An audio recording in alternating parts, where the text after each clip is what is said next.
अभ्यास यानी लगातार प्रयास करना मनुष्य के जीवन में वही भूमिका निभाता है जो एक दीपक के लिए ईंधन निभाता है। चाहे लक्ष्य कितना भी बड़ा क्यों ना हो, निरंतर अभ्यास से उसे पाया जा सकता है। इसी सत्य को दर्शाती है ये प्रेरणादायक कहानी। ये कहानी उन दिनों की है जब शिक्षा का केंद्र गुरुकुल हुआ करते थे। वहाँ विद्यार्थी केवल पुस्तकों से ही नहीं बल्कि सेवा, अनुशासन और जीवन के व्यवहारिक पक्षों से भी ज्ञान प्राप्त करते थे। उसी समय में एक बालक था, अर्जुन। अर्जुन के माता पिता साधारण किसान थे। वे बहुत ही मेहनती और संस्कारी थे। जब अर्जुन 7 वर्ष का हुआ तो उन्होंने उसे पास के एक प्रसिद्ध गुरुकुल में भेज दिया ताकि वो वहाँ विद्या अर्जन कर एक अच्छा इंसान बन सके। गुरुकुल में जीवन बहुत अनुशासन और तपस्या भरा था। अर्जुन को वहाँ रहना तो अच्छा लगने लगा, लेकिन पढ़ाई में उसका मन नहीं लगता था। गुरुजी जो भी समझाते वो उसके सिर के ऊपर से चला जाता। धीरे धीरे उसकी यह कमजोरी सबके सामने आने लगी। उसके सहपाठी उसका मजाक उड़ाने लगे। जब सभी बच्चे परीक्षा में पास होकर अगली कक्षा में चले गए तो अर्जुन वहीं रह गया, असफल और उदास। गुरुजी ने भी आखिरकार हार मान ली। उन्होंने एक दिन अर्जुन को बुलाया और कहा, बेटा अर्जुन, मैंने तुम्हें समझाने और सिखाने की बहुत कोशिश की, लेकिन अब लगता है कि शायद यह मार्ग तुम्हारे लिए नहीं है। बेहतर होगा कि तुम घर लौट जाओ और अपने माता पिता की खेती बाड़ी में मदद करो। गुरुजी की बात सुनकर अर्जुन बहुत दुखी हुआ। वो सोचने लगा कि शायद विद्या उसके भाग्य में है ही नहीं। आंखों में आंसू लिए भारी मन से वो घर के लिए चल पड़ा। रास्ते में दोपहर हो गई और उसे प्यास लगने लगी। उसने देखा कि कुछ महिलाएं कुएं से पानी भर रही थी। वो पास गया और पानी मांगा। पानी पीते हुए एक बात ने उसका ध्यान खींचा। कुएं के पत्थर के किनारे पर गहरे निशान बने हुए थे। उसने सोचा, ये निशान कैसे बने होंगे? ये निशान रस्सी के बार बार रगड़ खाने से बने थे। उसने एक महिला से पूछा, माता, ये पत्थर तो बहुत कठोर लगते हैं, फिर इन पर इतने गहरे निशान कैसे पड़ गए? महिला ने मुस्कुराकर कहा, बेटा, ये निशान हमने नहीं बनाए। ये तो वर्षों से इस कोमल सी रस्सी के कुएं से बार बार पानी खींचने से बने हैं। यह अभ्यास और समय का चमत्कार है। ये बात अर्जुन के मन को झकझोर गई।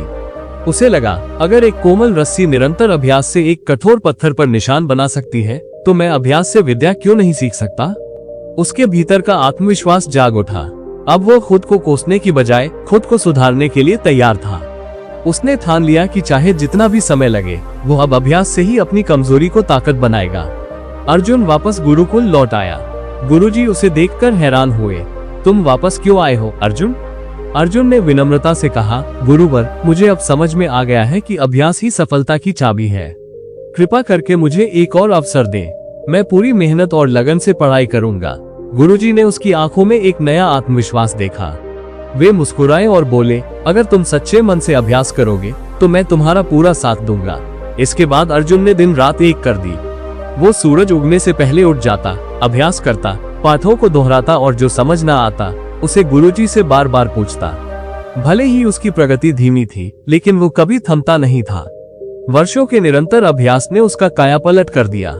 जहां पहले उसे अक्षर भी ठीक से समझ नहीं आते थे, अब वो जटिल संस्कृत ग्रंथों को भी सरलता से समझने लगा था।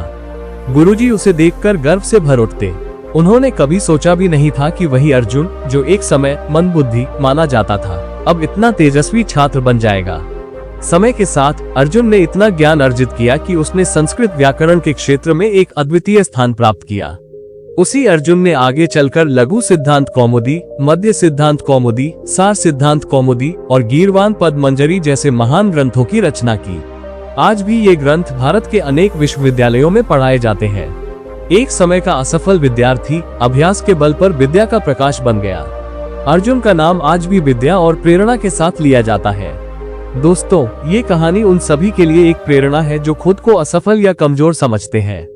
अर्जुन की तरह अगर आप भी अभ्यास के मार्ग पर चलेंगे तो एक दिन आपके नाम की भी गूंज होगी।